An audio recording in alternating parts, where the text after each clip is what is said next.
Hello friends, all India fact channel में आपका स्वागत है। हमारे चैनल को लाइक करें, शेयर करें, सब्सक्राइब करें तथा बेल आइकन दबाना ना भूलें, जिससे कि हम कोई भी क्राइम वीडियो आपको डालें तो आप तक पहुंच सके। आज इसी क्राइम स्टोरी में हम आपको ले चलते हैं क्राइम दुनिया में, जिसमें हैदराबाद शहर का नाम आता है। दोस्तों, 36 साल का अगराई साईं कृष्णा हैदराबाद के ही सररूपर नगर इलाके में एक मंदिर में पुजारी था। अब चूंकि खुद साईं कृष्णा ही वो शख्स है जिसने अपनी भांजी को गायब होने से पहले आखिरी बार देखा था, तो पुलिस ने सबसे पहले उसी से अप्सरा की गुमशुदगी के मामले में पूछताछ करने का फैसला किया। एक पुजारी हैदराबाद के पुलिस स्टेशन पर पहुंचता है। वो एक महिला की गुमशुदगी की शिकायत थाने में देता है।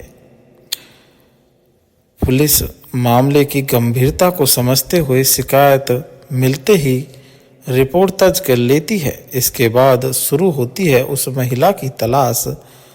जैसे जैसे इस मामले की जांचें आगे बढ़ती है, मामला दर्ज कराने वाला पुजारी ही शक के दायरे में आ जाता है। लेकिन इसके बाद जो खुलासा होता है उसे जानकर आप भी हैरान रह जाएंगे। दोस्तों, उस दिन एक शख्स Rajiv Gandhi international airport police station पहुंचता है। उसके पहनावे से साफ है कि वो किसी मंदिर या मठ का पुजारी है। जिस्म पर सफ़ेद धोती, माथे पर तिलक और हाथ में मोबाइल फ़ोन।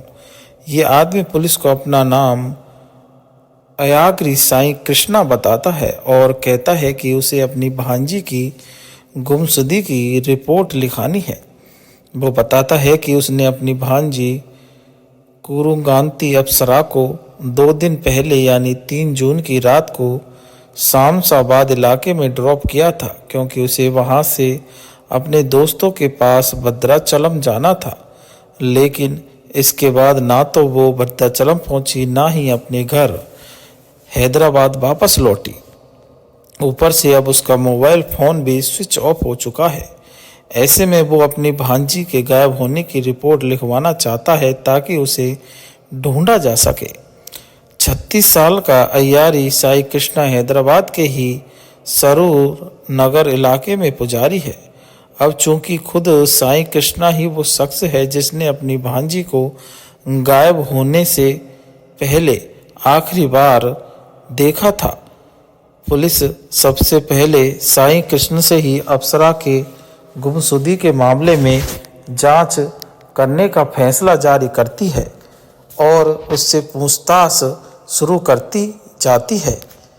संसाधक के गायब होने पर अप्सरा साईं कृष्णा पुलिस को बताता है कि उसने 3 जून की रात को ही अप्सरा को उसके घर से पिक किया था और दोनों ड्राइव पर निकले थे। हालांकि अप्सरा को घर वापस नहीं छोड़ना था, बल्कि हैदराबाद के ही बाहरी इलाके शामसाबाद में ड्रॉप करना था, क्योंकि उसे वहां से आगे भद्राचलम जाना था।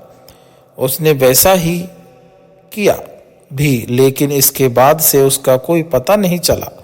साईं कृष्णा ने बताया कि उसका फ़ोन अगले दिन यानी 4 जून से स्विच ऑफ है। इसके बाद उसने अप्सरा की मां के साथ मिलकर उसे कई जगहों पर ढूंढने की कोशिश की, लेकिन उसका कोई पता नहीं चल पाया।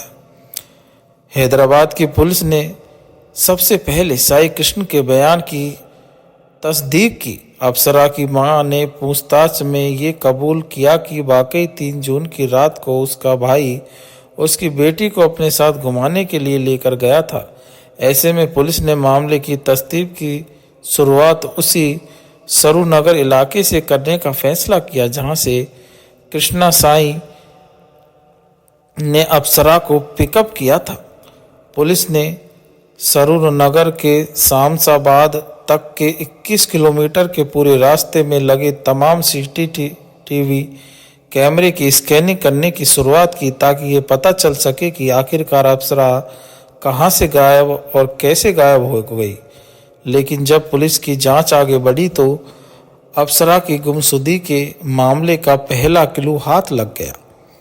असल में सीसीटीवी कैमरे में साई कृष्णा अपनी भांजी को पिकअप करता हुआ तो दिख रहा है, लेकिन शामसाबाद में उसे ड्रॉप करने जैसी कोई भी बात किसी भी कैमरे में कैद नहीं हुई। ऐसे में पुलिस ने जब दोबारा साई कृष्णा से अप्सरा को लेकर पूछताछ की तो बयान बदलने लगा। अब खुद मामले की शिकायत करने वाले साई कृष्णा के ऊपर ही पुलिस का शक गहराने लगा और पुलिस ने उससे सख्ती से पूछताछ की, जिसके सामने वो टूट गया। उसने कबूल किया कि उसकी भांजी करुंगाती अप्सरा अब इस दुनिया में नहीं है और उसका कत्ल किसी और ने नहीं बल्कि उसी ने किया है।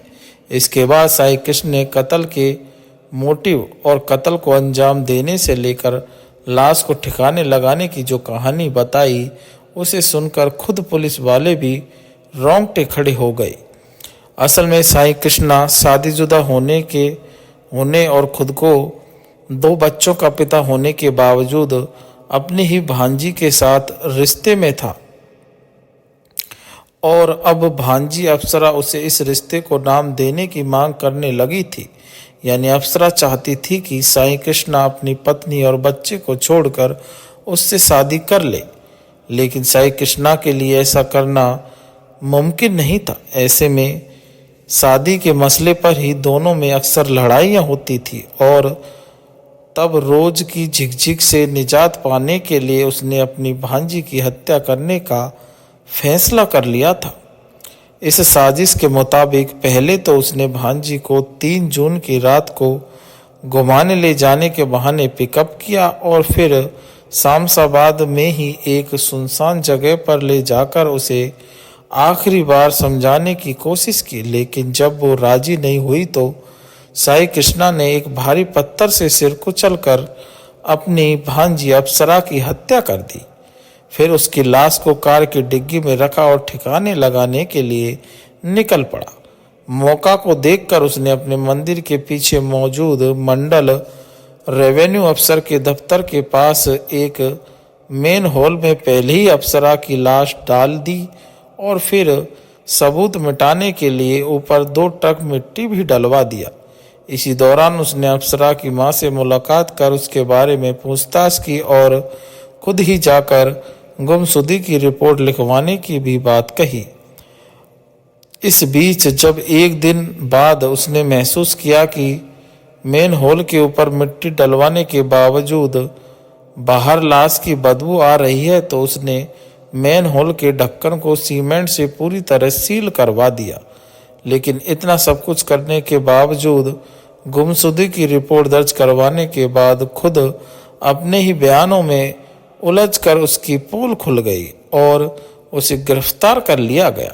अब पुलिस ने मेन हॉल का ढक्कन खोलकर अप्सरा की लाश बरामद कर ली और उसे पोस्टमार्टम के लिए भिजवा दिया है। यह कहानी आप ऑल इंडिया फैक्ट चैनल के माध्यम से सुन व देख रहे हैं। दोस्तों, हमारी कहानी पसंद ला रही हो तो हमारे चैनल को लाइक करें, शेयर करें, सब्सक्राइब करें तथा बेल आइकन दबाना ना भूलें। इस कहानी में इतना ही। धन्यवाद मेरे प्यारे दोस्तों।